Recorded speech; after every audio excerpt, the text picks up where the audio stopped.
Hey guys, so I'm going to be doing a film review about To All the Boys I Loved Before, and I haven't done a video in a very long time, so I'm really nervous about it. I have like outlines of chapter notes, quotes, and things I wrote down from the relationships, everything that was lacking from the film, like build-ups, romantic tensions, lack of romantic giddy feelings that I wanted to feel, suspense to the big reveal. So I'm going to dive into all of that. I'm going to try to keep this video as short as I can, and if not, y'all can watch this in 5 minutes intervals throughout the day, but I'm going to do my best. So, I wanted to love this film so badly. I just, I just wanted to feel giddiness again. I wanted to feel romance. I wanted something to long for. I wanted to leave. Well, if it were put into a movie theater, I wanted to leave wanting a Peter Kavinsky in my life, you know? So I didn't feel any of that. I was talking to my friend Manali about it, and we were sending voice notes back and forth about what we didn't like about the film. And we're like the minorities. Everyone loves the film, and this is not for me to bash on it I'm bashing on it, but I wanted to share my perspective and my opinions to see if any of you guys felt the same way, just to really share how I felt about it. I felt so passionate about it, I wanted to make a video about it, so that's why I'm here. And I know it came out 2 months ago, and this video may be history by now, but I just wish there was more to it, and I wish there could be I wish they could remake it, honestly. I wanted to love this film so badly because I love the book series, and there have been very few books in my life that I was able to read as quickly as other people because I'm a slow-ass motherfucking reader. And I just fell in love with it. I just love the romance. I just couldn't keep my eyes off of it. I couldn't keep my imagination off of it. So it was so important for me if this was going to be brought to life, for me to feel everything I felt while reading the book, and I didn't feel any of it when I watched the film, and I'm going to get into that right now. So my initial reaction to the film when it opened, it said awesomeness, and I don't mean to judge any YouTube company, but my honest reaction was because I wanted for somebody to take on this film and put it into a movie theater. I wanted that experience. I wanted that intimate moment with these characters and the story and these relationships. I wanted to see that growth. I wanted to feel that romantic tension and tug-of-war feeling that there was in the book. But unfortunately, Jenny Han shared that she did go to Hollywood producers and directors, but they wanted to, unfortunately, whitewash the film, which is ridiculous. I'm so annoyed that that's still a problem today. So I understand why she chose awesomeness, but at the same time, as far as I know, I wish she utilized her platform through Twitter, because there's so many people who love this book, so many people, and I felt like we really could have directly added Rob Reiner, who made Flipped, which was absolutely amazing. I highly recommend it. The actor who plays Josh in To All the Boys I Loved Before is in it, and he's amazing, so I highly recommend that film. And another director who I felt like would have been perfect was John M. Chu, because he's an Asian director, so he would have stayed true to the whole unique story and universe and world that it was, and kept the details, kept every single moment that there was, the Korean culture that was in the film. He wouldn't have cut out the recital Christmas scene. He wouldn't have cut out Kitty getting the puppy. Spoiler alert, sorry. But he wouldn't have cut out all these details and everything that made it what it is. Whereas the film version on Netflix was a very generic film. It had no detail to it. It had no characteristics. It had no personality. It wasn't unique in its own way that I wish it could have been. And my friend and I, we both felt like it was very choppy.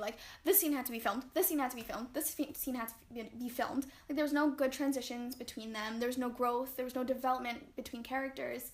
And honestly, I fucking hated the film. The only person I loved and I would go back to watch is Lucas. Lucas was the only person I felt who had personality, who had this kind of energy to him where, and I'm going like this right now, but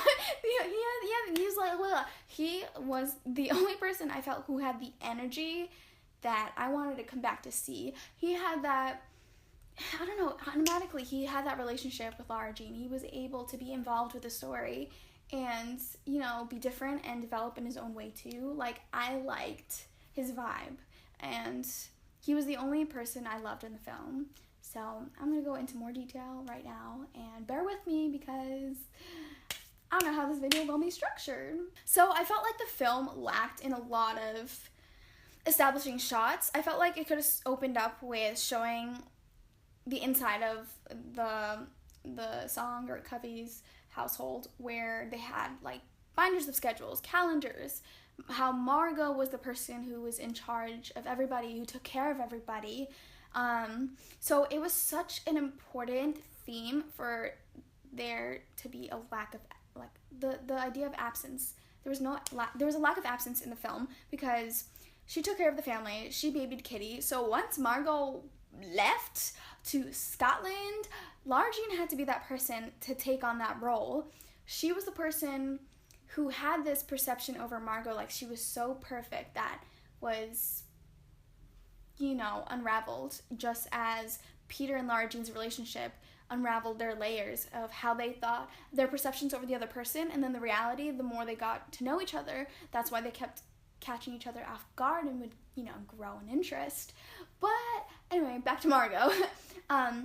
And now that Margot was gone, Kitty was put to motherfucking work. Lara Jean was like, you gotta do laundry, you gotta do this, and you gotta do that, because we're not trying to make our father's life hard. We're trying to make it as easy as possible for him. And Margot was very adamant about that with them, especially with Lara Jean when she left. And even when Margot came back from Scotland, Lara Jean wanted her approval, you know. She wanted Margot to say, great job, Lara Jean, rather than criticizing her, you know, rather than saying, oh, you know, this could have been done. Kitty's not that disciplined. When Lara Jean was like, bitch, she is, because I made her that way, because I asked her to be, because she had to be. Why can't you just give me credit for being amazing at taking on all these responsibilities? Like, I'm responsible, and can't you just recognize that and appreciate that? But they didn't show that side of Margot, or that character of Margot in the film. I felt like they just had a sister, another sister, and ba-da-da-da. Like, there's no inner conflict that needed to be fixed between them.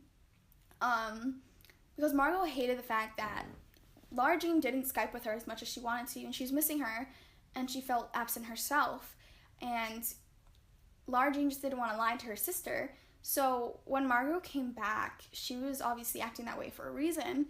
And even when Margot found out that Lara Jean had a thing for Josh, she wouldn't talk to her. In the film, they made up like that. Like, bitch, oh my gosh, I hated the fucking Instagram, Snapchat thing mentioned. Like, I get you're trying to adapt to today's life, but bitch, we're not talking about that. We're talking about this universe. Let's not mold into other stuff. Like, unless it's necessary, don't make it like, don't like put so much attention on it, because Margot was mad at her, and then all of a sudden, help me get rid of this video, I forgive you. Like, it was so quick. Whereas in the book, it was just such, Margot was pissed at Lara Jean, and when they fought, it was, sorry, I'm just checking my microphone, camera, phone thing. So yeah, anyway, so in the book, she didn't want to talk to Lara Jean, and there's a quote that says, this is the kind of fight that two sisters have that's going to take a while for them to kind of work through. And when they spoke to each other, because Lara Jean went off on Margot because Margot told their father about the video, she was like, what the fuck now? I didn't want, like, our dad to have that vision about me. I didn't want him to think that I wasn't responsible, that I was having sex and he doesn't believe me. Like, what the fuck? How dare you make him see me like that now? Are you fucking kidding me? And that's what really is the catalyst and initiates their confrontation to the point where they resolve the fact that Margot felt betrayed by her sister, that she was into Josh, and they have a motherfucking fight. Like, they yell at each other to the point where they're in tears. Okay, I'm back because my SD card ended. But yeah, no, so they fought to the point where they fell to the floor, hugging each other in tears, and then their dad knocked on the door to check on them to make sure that they were okay, and they made up because they confessed how they felt throughout the duration of them being apart, and how that sister dynamic was so important between them. And even with Kitty, like, now that Kitty had to take on more responsibility herself, God, I wish they showed more characteristics with Kitty's character too, because yes, she was sarcastic, which they did show, but could have done a little bit more with, because I loved how she tried every opportunity to get her father to buy a dog for her, you know, even for Christmas. And in the beginning of the book, she's making a collage of different puppies she wants, and she's also a massive fashionista. Like, when Lara Jean is getting ready to go out with Peter or, like, dress up for school, Kitty's the person she goes to because she knows her shit. She's the one who creates those braid crowns for her. She's the person who knows more than you would think her age would know, which is like, ooh, okay, Kitty, I see you. But you're not a possible suspect. Whereas the father was doing spring cleaning in the beginning, and he was a definite suspect. But in the film, what I hated was that they revealed that Kitty was a person, completely revealed that Kitty was the person who sent out the letters. And then it was like, there's no build-up, there's no suspense, and to the big reveal that Kitty did it when she tells Lara Jean.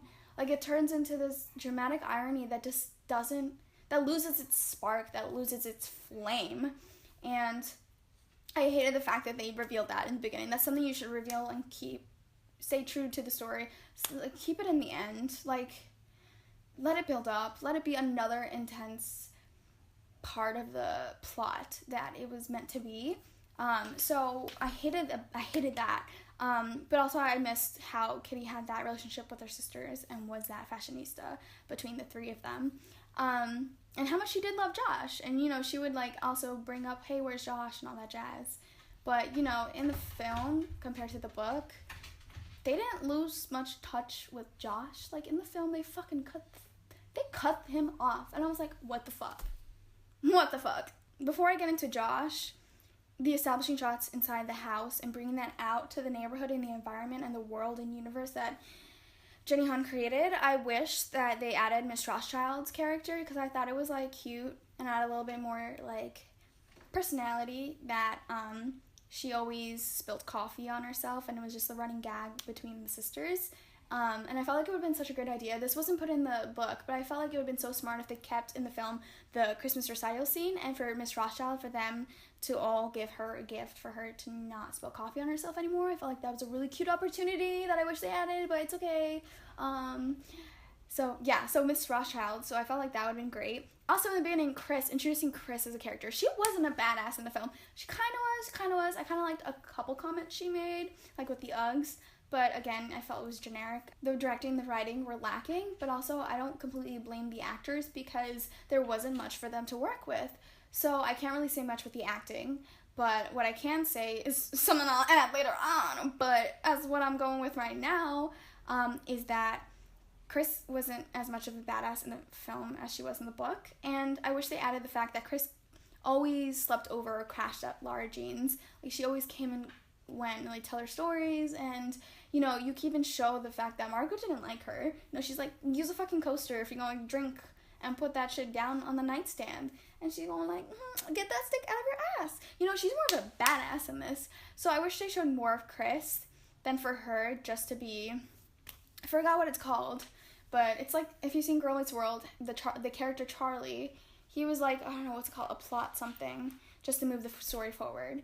But I felt like that's what Chris was, which is very unfortunate. And I felt like that those details and characteristics about her would have made their friendship had more meaning to it. Even when Chris went on the ski trip, I wish they showed even her relationship with Genevieve, because Jen was like, you did not sign up to go on this trip. And then Chris was like, bitch, I already spoke to the principal and she said it's okay, so fuck you. I'm going. So I felt like that relationship between her and Jen, like even just that one short interaction would have just shown their relationship towards each other, you know, rather than the Ugg thing. Okay, so back with Josh. Okay, so back to Josh. And the actor I absolutely loved. So if you want to see Flipped, watch him because he's great in it. And the story is just so cute and giddy. But anyway, so with Josh, I felt like they could have...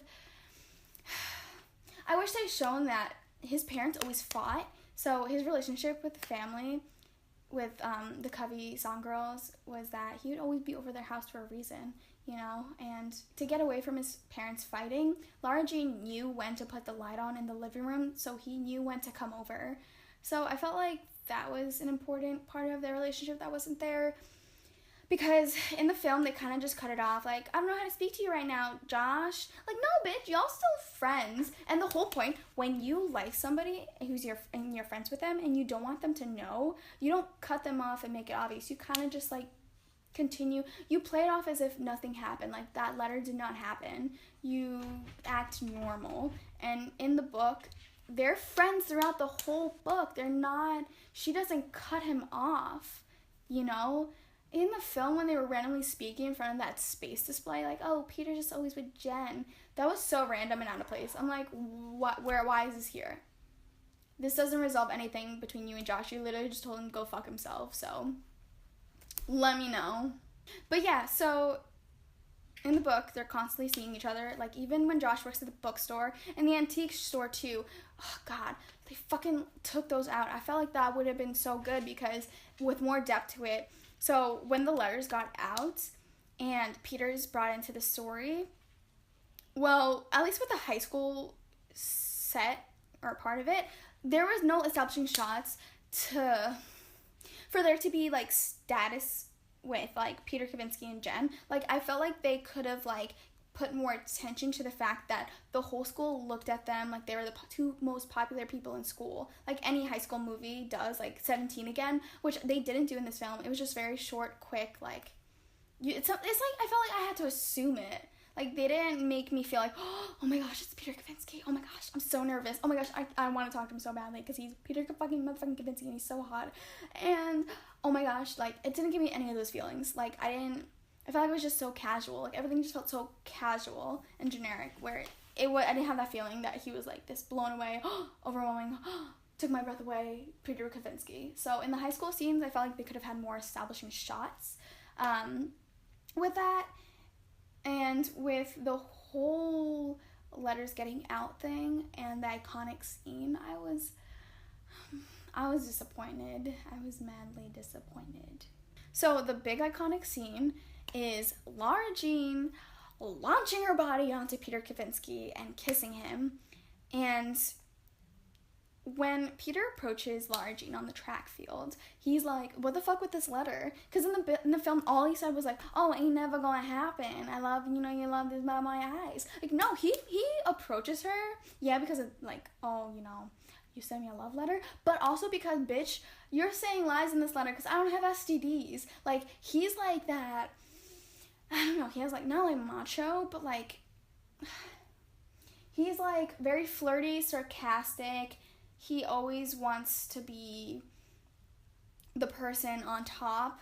He kind of just, like, wants to be the smart, witty guy in the conversation, like, sexy and, like, just, like, smooth. I don't know, like, kind of like those 90s teen heartthrob guys. I don't know, that's kind of like the feeling I got, or even the early 2000s, but, like, he just didn't have that characteristic to him. And I think that, I'm not sure if this is true, but I heard that Noah didn't read the book, so I felt like if he read it, he could have added those characteristics to Peter Kavinsky, but also he didn't have much to work with the writing and the directing, so, like, that's why I say, like, I don't entirely blame the actors, But these are characteristics that made Peter motherfucking Kavinsky. Like, they didn't fucking have those characteristics and personalities, you know? So, that's why I was disappointed. But anyway, so he approaches her because he's like, what the fuck with these STDs? And then she leaves, she runs off, and then she reads a letter outside the locker room or in the locker room. And I felt like the letters you didn't have to completely read everybody's, but I felt with her, with Peter and Josh's, I felt like Peter's, it could have done with like shots like show, don't tell, kind of things he does, you know, stuff about him. But I felt like his letter should have been read, like bits and bobs, and then Josh's letter should have been read too, like bits and bobs of it, not like the whole thing because of screen time. So yeah, so that happened, and then Josh goes up to Lara Jean at her locker and is like, about the letter, and then that's like, I think that was like the first time he mentions it to her, and instead of like her blowing him off in the book, she literally is just like, oh no, don't worry about it, that happened a long time ago, but you know, you and Margot though, and yeah, no, I'm actually dating somebody. And then she sees Peter Kavinsky, and it's like a perfect opportunity, it's a perfect segue into the whole story about them in the relationship and saving face. And, you know, that's when she launches her body onto him. And honestly, in the film, when they made it on the track field, there was no momentum, there was no build-up, there was no, oh my gosh, like a breath and moment, like this shit's gonna happen. Like, it was just so quick, like, it was like, bleh, one note, it was like, oh, okay, that happened. Like, it was literally just anticlimactic, that's the word, like, it was anticlimactic. Whereas in the book, she's like, Josh, I'm dating someone, and he's like, who? And then it's like, oh gosh, and then Peter Kavinsky, it's like, breath and moment, and this is like a big step for Lara Jean. And for me, if I ever had the balls to do this, but she sees him, and then she just fucking runs and launches her body onto her, and you know, it's such like a romantic giddy, kind of romantic tension, kind of feelings all fiery and stuff that you want to feel and see, because her legs are wrapped around his waist, her arms are wrapped around his neck, and she makes out with him, and guess what, bitches? He kisses her back, and he winks at her. He literally winks at her, I think makes a comment, and then she leaves, and like, it was, ooh, okay, like, he's a flirt. He's not gonna, like, shut her off like some casual dude. In the interview, they said, oh, they couldn't do that iconic scene, so they did the track field scene because of editing, like, the camera angles, and I think that's motherfucking bullshit, which is why, like, you're directing a film, anything's possible. You've had so many films out there. This is the whole point of creating, to make things happen, try to figure out ways to do it. And I understand if it was like a whole budget situation and experience, but that's again why, or other reasons as to why. So yeah, but this is why I wanted them to go work with like John M. Chu or other directors that could have made that happen, other companies that could have made that happen. So I just wish I could just have this brought back to film again and redone tremendously better. Like, it had no, sorry, I'm just checking my microphone. It just had no details, no depth, anything. So that's why I didn't feel anything from it. But anyway, so that was an iconic scene that could have been done. Genuinely could have been done. And that's exactly what I wanted to see. You know, and then Lara Jean goes to the bookstore. I'm mostly talking about the book now, but I'm trying to compare it. But basically, she goes to the bookstore and is like, Josh, blah, blah, blah, blah. And then Josh is like, you know, I can never see you dating Kavinsky, or like Kavinsky ever going for a girl like you. And then she's like, motherfucker, what? And this is only like a mini conflict. It's not like she cuts him off completely again, like I'm saying in the film. But like in the book, they have a little fight. And then they still talk to each other and stuff. Even for Halloween, they dress up as characters from Harry Potter, and then Peter gets pissed because he goes as like Spider-Man and like instead of doing a couple's costume. And it's one of those things where it's like they had more in the book where Josh and Lara Jean's relationship made Peter jealous, and also just added to the fact like, yo, we're supposed to make this believable. So going back to our relationship though, as we're like falling in love with each other over these course of months. Fast forward with Josh, when they're putting up ornaments on the tree for Christmas, she breaks glass, I think she cuts herself, and then Josh, they were having a moment, and Josh was like, you know, Miss Rothschild wasn't my first crush. Again, throwing in Miss Rothschild. You were, and then I was like, oh, what? And it's like one of those things where it's like in a film where you're like, oh, what the fuck? He actually said shit? Yo, confrontation. Yo, what's gonna happen next? Motherfucker, this is romantic attention. Like, you know, it's like one of those things, you know, that you want, like, gettiness. Romance. And, she's like, bye. You with Margot, though. So I think she runs out of there. That's another confrontation. And then it's like things that could have built up to the point where Margot finds out. So, disappointment. Okay, so I read the series, but I had to reread it after a few years, and I got to like a couple chapters in the second book, P.S. I Love You. P.S. I Love You, P.S. I Still Love You, P.S. I Still Love You. And that scene where they spin the bottle, that was, they fucking stole the scene between Lara Jean and John McAmbrose? Yeah, McAmbrose? I think that's right, yeah. If that's wrong, I'm sorry. But yeah, with John. So basically, that was their moment. They stole that moment in the basement. That was between them two, not Peter and Lara Jean. Because Peter and Lara Jean, it was again, yeah, in the basement. But it was them two at the edge of, like, the couch. And he was like, oh, your hair smells like coconut. And they're having a little conversation, right? And then he like, kisses her. And then Jen sees from the top of the stairs. And I felt like that was so, like, a 13 going on 30 kind of, like, scene and vibe that I wanted to see and feel. That they just kind of like just stole John's moment, and it was like blah. Oh, it's Peter's moment now. It doesn't, again, like that build up, it just wasn't there. They had a whole tug-of-war relationship. Josh and Lara Jean also had the same kind of tug-of-war back and forth relationship throughout this book, and he was always present. He was never gone. And in the film, they did that to him, like I said a billion times already. But with Peter, they had a little tug-of-war back and forth relationship. They didn't get along. They did not get along at all. Like, they caught each other off guard. They called each other out. They had this little zing to them, you know? Peter was still very flirty and like, no, like, that's not me. And then Lara Jean's like, yeah, the fuck it is. And if he does something sweet, she's like, oh, I didn't know that. And then he's like, wow, she's a little bit daring. So, like, she's badass. Like, she'll call me out. She has balls. So they have a little bit of dynamic where they kind of bring out certain parts of themselves that they didn't realize or never met. They didn't realize that was there, and they never met that side of each other. So they would, like, unravel each other throughout their relationship. And, you know, what the film had that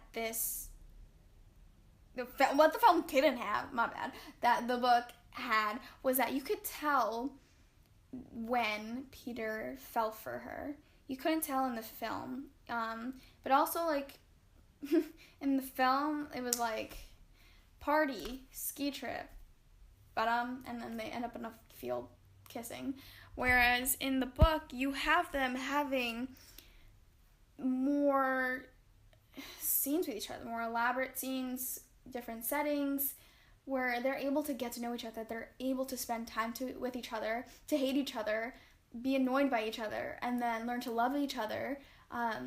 It's a whole gradual process, and this is also happening over the course of a few months, so you get to see how different they are from the beginning to the end, and that's what creates those romantic giddy feelings, and that build up, and those tensions, and the romance, and everything you want to feel, that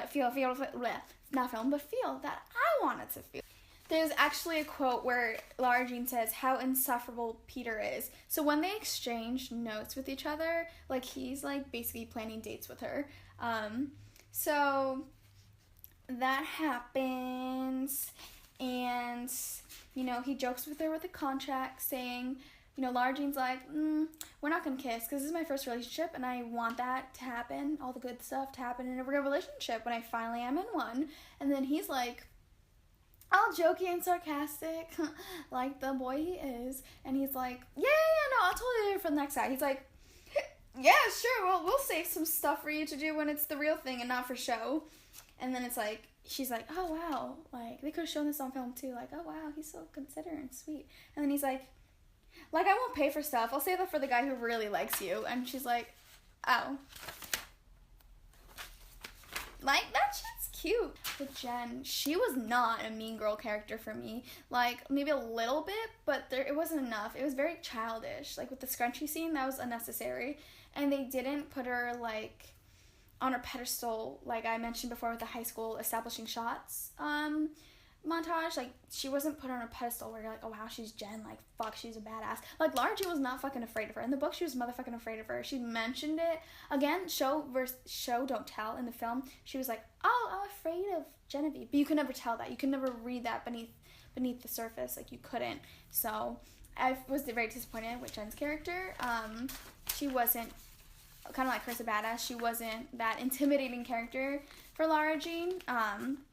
To extend how they all come from so many different worlds that end up overlapping as the story goes on with this fake relationship. Oh yeah, and the antique store. Okay, so in the film, you couldn't tell when Peter fell for Lara Jean, and also, motherfucker, how do you get to meeting, and how do you get to sitting and having dinner with Peter's mother? Like, that was so random. There was no transition into it. There's no need for his family to know at all, you know? Like, okay, maybe Lara Jean's because he's driving her around, but, like, there was really no need. So that was a terrible scene just to put in because there's no transition into it, and there's no point because there wasn't much of a story. They didn't spend a lot of time together. It was shit. So, in the book, what they could have done was Peter's mother had an antique store where, she loved, like, very intricate things. She loved, like, really, just like her letters, it was very close and important. Like, it was very close to heart when she looked at things and just was very fond over things, you know? So she had a great appreciation for that. So Peter and her were driving to an estate sale to beat these other people who also had an antique store, and, like, they wanted to get these chairs for his mother's store. So he's like, oh, Lara Jean, I want to spend a weekend with you, so come with me, or whatever, a day. And they go to the estate sale, and as they're driving, he's speeding, and Lara Jean puts her head out the window and is like, yeah, or whatever. Or, like, I don't know, to the other people. But, like, she was, basically, it was, like, an adrenaline type of moment. She was thrilled, and that was when he was like, oh, I think I'm in love with her. Or I think I have feelings for her. Like, it's legit, solidified, I have feelings for this girl. And she knows he's caught off guard by how she's acting. So you can see that moment, or at least how my friend and I felt like that was the moment where you can tell Peter had solidified his feelings for her to turn the fake relationship into a real relationship.